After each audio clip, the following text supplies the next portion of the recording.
Hi everyone, my name's Amy and I'm going to read you a story called Washed with Tears. One night, Jesus went to dinner at an important leader's house. The important leader invited his important friends. They were all just sitting down to eat when a woman walked in. She was not invited, but everyone knew who she was. "Who does she think she is?" the guests whispered. "How dare she?" The woman was a big sinner and everyone knew it. It was easy to see. After all, she had broken the rules and done bad things. The woman walked straight up to Jesus. She was carrying very expensive perfume. Now, the thing about perfume back then was that it didn't come in bottles, it came in jars. The jars were made out of precious stone, like alabaster. But here's the catch: the jars didn't have a lid, or a stopper, or anything. So the only way you got the perfume out of it was if you broke the jar. Once you broke the jar, that was it. You had no more. Most people didn't use perfume because it was too precious. They just kept it on a shelf and looked at it. So you see, this perfume was her most precious thing in all the world. It was her treasure. The woman knelt down before Jesus like he was a king. She held Jesus' feet in her hands and started to cry. Her tears fell onto Jesus' feet, washing them. She kissed his feet and dried them with her long, dark hair.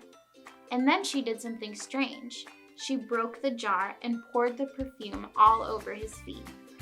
Everyone gasped. What a waste! Over someone's feet? Such expensive perfume. It smelled like lilies in a summer field. Jesus looked at the woman and he smiled at her. What she had done was the most wonderful thing. Just as Samuel had anointed David, God's true king, all those years before, so this woman had anointed Jesus, not with oil, but with her tears. The important people were cross. They thought Jesus should not be kind to this woman. "That woman is a sinner," they grumbled. "We're the good ones." And it's true, they did look good from the outside. After all, they were keeping all the rules.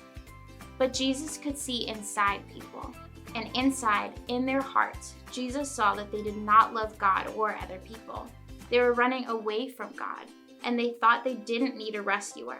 They thought that they were good enough because they kept the rules. But sin had stopped their hearts from working properly, and their hearts were hard and cold. "This woman knows she's a sinner," Jesus told them. "She knows she'll never be good enough. She knows she needs me to rescue her. That's why she loves me so much. You look down on this woman because you don't look up to God. She is sinful on the outside, but you are sinful on the inside." The important people shook with anger. Jesus turned to the woman and smiled. "Your sins are forgiven," he said. "You trusted me, and God has rescued you." "Who does Jesus think he is?" the important people whispered. "Only God can forgive sins." They didn't believe Jesus was God's son. The more Jesus loved people and helped them, the more the important people and leaders hated him. They were afraid people would follow Jesus instead of them. They were jealous and angry enough to kill Jesus.